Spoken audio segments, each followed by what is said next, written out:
bit awkward. There we are. Welcome, Leanne. Thanks, you've just been bopping up and down the whole time. Again, it was last minute, but I feel the best things happen when it's last minute, right? Too much presentation, like time to present, no time to think about it, usually comes up with a no, right? So, what are we going to be discussing today? So Faith today has asked me to speak on the difference between your Facebook business page and your VIP group. Does everyone have a Facebook business page? Yes. No. No? Okay, this is for you, whoever said no. But does everyone have a VIP page? Yes. Okay, we've got some high achievers in here, right? But we're going to also differentiate the two. I'm going to let you go for it. You don't need me up here, do you? No. Okay. You just cue me back in, boss, and I'll just be at the back. Sweet. Thank you. Now when Faith asked me to speak on this topic, I actually had to sit there for a little while and contemplate what I was doing differently to my VIP group and my business page.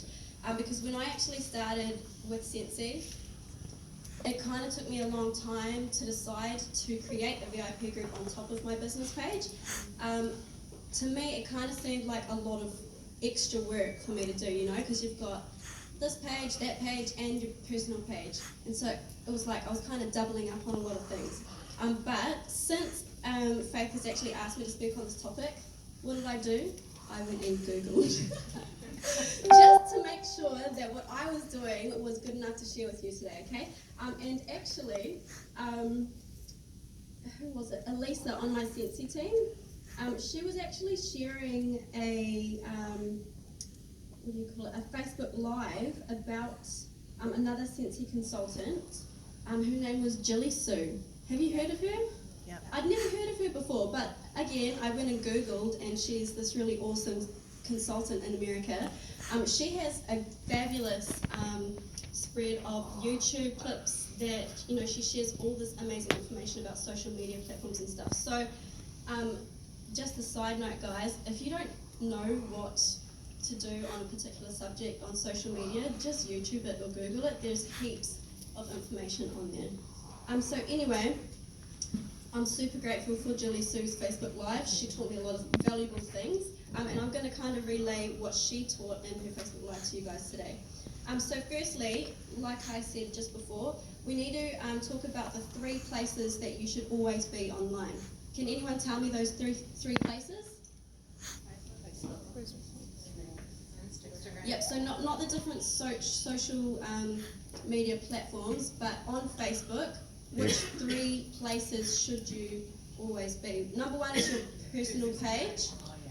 Number 2 is business page, and number 3, VIP page. Awesome. So now that we've established these 3 places, what exactly are the differences for each one? Now, your personal page. Everyone needs a personal page in order to have a VIP group, right? And a business page. So it's super important to avoid being spammy on here. You don't want to be that new consultant that's just joined a direct selling company. You know, you automatically invite all your friends and family to your VIP group without personally inviting them.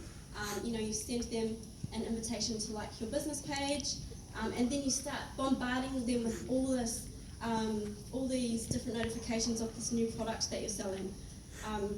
It's just not going to work. Like, you know, people automatically, for me personally, when that happens to me, I'll go ahead, unfollow, or unlike their page, or decline their invitation to like their page. And sometimes when it's gotten really bad, I've actually gone and blocked that person. So you don't want that to happen to you guys, alright? So a good ratio to follow on your personal page would be for every 10 personal items that you post 1 business item. Okay, 10 to 1 ratio. Now your business page. This is actually an amazing thing for your business. Your business page allows you to be found in different searches on Facebook and even on Google. Okay, so that's free advertising for you. This is basically a channel for you to find new customers. It's for people who haven't done business with you yet. It's for people who haven't hosted a party yet. And it's also for people who are inspired by what you do and who want to follow your journey. So those people are the ones that you might keep an eye on, because they're potentially looking at joining at some stage. They're following along the journey they're liking what they're seeing, they want to be where you are at some stage. So keep an eye on those people. Now, can anyone finish this sentence off for me? Your business page should be used to promote your business. Correct. It's not that difficult to, kind of understand, right? So we have a great supply of images on the marketing tab, but I personally think that the best way to promote your products are to get noticed is by taking real life pictures. Who uses real life pictures? Yep. I definitely get lazy sometimes, and I, just use the pictures on the marketing tab. The marketing tab is fantastic. There's heaps of awesome images on there. But remember, you want to try and stand out from the rest of us, okay? You want to personalize your brand. So make sure that you've got some sort of personal branding going on with your business page, and kind of relate that to your VIP group as well, so that someone's phone's going on. Yeah, so keep your personal branding similar on both pages. Cool. So some things that you can do, you can share a picture of what scent you're warming today, or what bath bomb you're wanting to use tonight. Just remember that when taking real life pictures with any of our Disney products, you can't contain any Disney IP, like the quotes or the lyrics. Only use the approved hashtags, so hashtag Scentsy and Disney, and ensure that you use the official product name found in the FAQ or the catalogue. I kind of like to play it safe and use things like my daughter snuggling her new BFF or something, with like a picture of her holding her new Minnie Mouse, something like that. Now, are you guys promoting your business in a compliant way? Has anyone here received a beautiful email from compliance? Yay! I am one of those people that have received a couple of compliance emails. So this is just a reminder for all you new consultants. I know when you sign up and you get to the stage where it's the terms and conditions, the Scentsy standards, it is a long read, right? But it benefits you in the long run to actually thoroughly read through those Scentsy standards so that you don't get in trouble from compliance, because it's not nice. For example, I just want to share a quick example of when I got my first compliance email. I was hosting a Tupperware party for a friend a couple of years ago, and I accidentally created my Tupperware event on my business page instead of my personal page. Now, what is that, guys? Cross-promoting. Rookie. I learned it the hard way. It was a complete and honest mistake, but of course I received a lovely email from compliance advising me that I was cross-promoting, and I had to delete it immediately or my account was going to be suspended. So it's not worth it. You don't want your account suspended. You don't want to have your downline taken away from you. So make sure that you are adhering to the Scentsy standards. Another one I'd like to educate my girls on as well for their VIP pages and their business pages is to educate my girls on sharing their personal specials on a public forum, okay? So post something like, PM me to hear about my personal special, or I've got a great promo, message me for more details. Getting people to PM you is actually a great way to build new relationships. So the one-to-one communication method that we're meant to promote our personal specials by, it's actually a great benefit for you and your business. Like I said before, it's never nice receiving an email from compliance, so do your homework, read the Scentsy standards, and just remember the rules are there to keep it an even playing field for all of us across the board, okay? Now don't forget, there are hundreds of thousands of consultants posting the exact same thing. So I kind of touched base on this before. You need to figure out how you're going to stand out from the rest, okay? One thing that I like to do on my business page is post videos of me and my kids singing and dancing, whatever is natural to you. There's heaps of different things that you can do to kind of, change it up a little from the next person's business page. I get a real kick out of creating little Scentsy jingles as well to different songs. Sing one. Go on. Give us an example. Sing one. Oh, I can't sing one right now. Everything's gone out of my head. What was my last one? I had one on my phone anyway. Shall we hook it up? Do your dance. Do your dance. It's gone, guys, but I'll be uploading it soon on Facebook, so make sure you're following me and you'll see it. Okay? I promise you'll see it soon. But it doesn't always have to be about Scentsy on there. So post engaging content consistently, like funny memes or ask a question. Do a poll. People love to answer questions. Share a video or encourage them. Share a video to encourage people to interact on your business page. Because we all know that when people are interacting on your business page, more people are going to see your posts and stuff, okay? People love a good laugh every now and then, so if you're stuck on what to post to increase that interaction, like I said before, just Google it. Google interactive posts for Facebook, and boom, you've literally got a lifetime supply to choose from. Now, let's talk about our VIP groups, guys. Your VIP group is to you want to create it to invite all the people that have done business with you in the past. So, basically what I think of is buy, host, join. Anyone that's bought off me, anyone that's hosted a party, anyone that is on the brink of wanting to kind of join my team, I'll go ahead and personally invite them to my VIP group. Okay. That's your question. Yep. I find with mine, so I've got my business page and my VIP page. Yep. So I find most people on my business page actually ask me to join my VIP page. Mm-hmm. So effectively I've got the same person on two pages, and then I feel like I'm spamming them if I am posting. Yeah. But then I find the people on my VIP group page, Mm-hmm. it's not a page, it's a group, see my posts more than my business page, and that's obviously a Facebook algorithm. Yeah. But how would you, how do you work with that? So one thing that I actually learned of Jilly Sue, she explained to kind of rotate the content, so you're not posting the exact same thing on your business page and the exact same thing on your VIP group. You can just rotate it, like do one thing that day, another thing the next day, and kind of do swapsies. But you want to make sure that everything that you're posting in your VIP group is of value to your customers. Okay, so you don't just want to keep posting the same old, join my team, buy this is 10% off, flash sale. Don't just keep it to, products and stuff. You want to try and add value to that. That's all right. So another thing that I wanted to just mention as well is do not stalk your guests from last night's Facebook party and add every single one of them to your VIP group without personally inviting them. Okay, because this takes away the exclusiveness of your VIP group. One thing that I love about groups as opposed to business pages is that your customers or your VIPs will get 100% of the notifications. So that's great, right? That stopped. Yeah.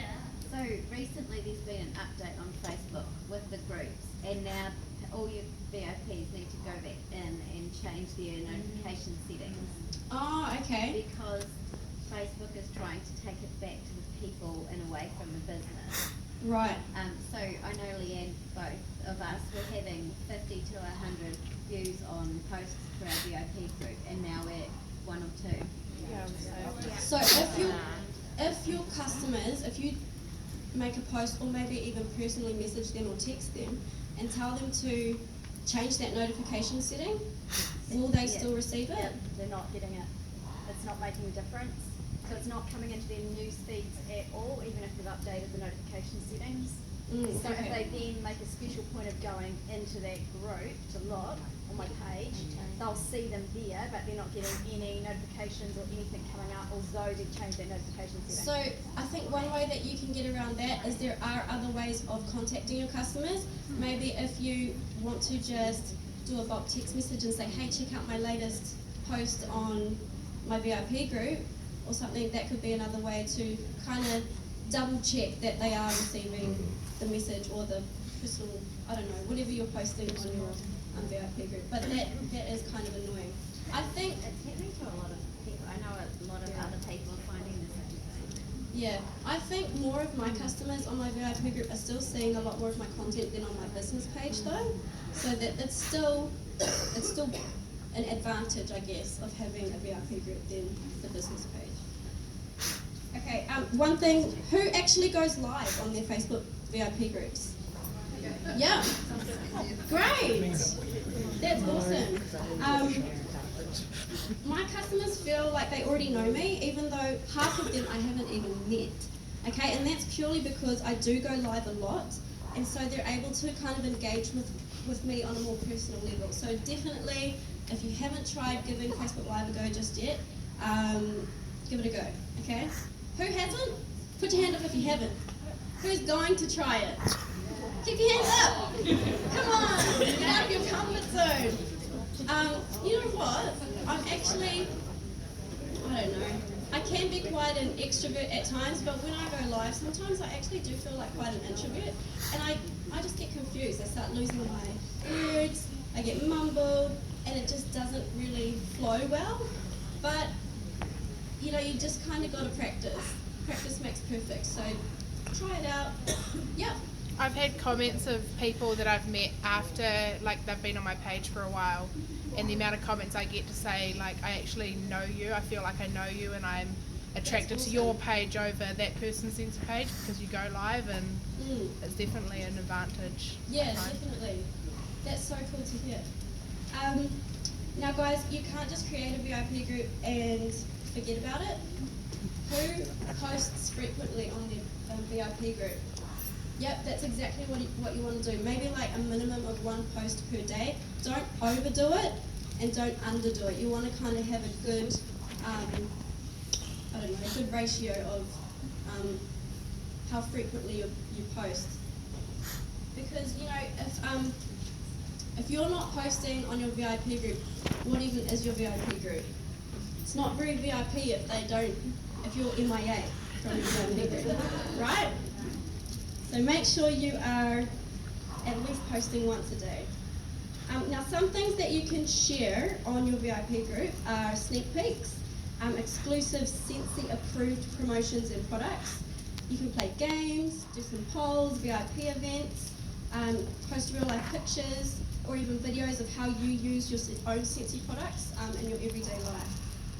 I want to hear some VIP events that you guys have done for your customers. Does anyone do VIP events? Not really? Yep, what are some that you guys have done? Last chance, first glance. Yep, that's an awesome one. So everyone should be doing last chance, first glance just before the new catalogue. Anyone else done something different? Yeah. Awesome, cool. So yeah, these last chance, first glances are great. Some other things that I have done for my customers, I actually shout them dessert night. So we have like a $5 dessert night or whatever, and basically it's the, how many did we have last time? We had like 20 or something? 25. It's an expense at your own cost. You don't have to pay for them, but that's something that I personally like to do because I really value my repeat customers. Another thing that I've done is, VIP Scentsy bingo nights. I know Emma loves to do those. Where are you, Emma? Yes, I got some inspiration off you, and my first bingo night was a great hit. I've also done another idea. It was a Scentsy auction night. It wasn't auctioning off my stock. It was where I invited everyone to come to the place where I was holding it. We had drinks and nibbles, and the way that they earned points to bid on these little prizes that I had set up. My prizes were just like, cheap stuff from a flash sale. You had to either buy something on the night, book a party on the night, or join on the night because we had the $84 kit. You could bring a friend, spend over a certain amount, just little things like that, and that way they got a certain amount of points to bid on these little Scentsy prizes. It doesn't even have to be Scentsy prizes. You could have like a box of chocolates or something like that. Something that works within your budget. So those are just a couple of ideas that you can do for your VIPs. Now you can post something like VIP Halloween Bingo Night happening 31st of October. PM me for more details. Remember, if you're planning on having prizes, giveaways and freebies, or special deals on your VIP night, you need to remember that information must only be shared via one-to-one communication. Cool, so basically to sum it up guys, you want to ensure that you're using your personal page for personal use. your business page for business, and your VIP group to give added value to your loyal customers. So lastly, one thing that people need to remember when deciding to use social media is to not primarily for, to use it primarily for building relationships instead of a continuous direct marketing tool. Okay, building relationships with people will help them get to know you, and in turn will keep them loyal to you. So they'll come back to you to purchase, they'll host parties, they'll look to you as a trusted sponsor when they decide to join. So build your contacts, build your network, talk to people, brand yourself, and try and stand out from the crowd. Thank you.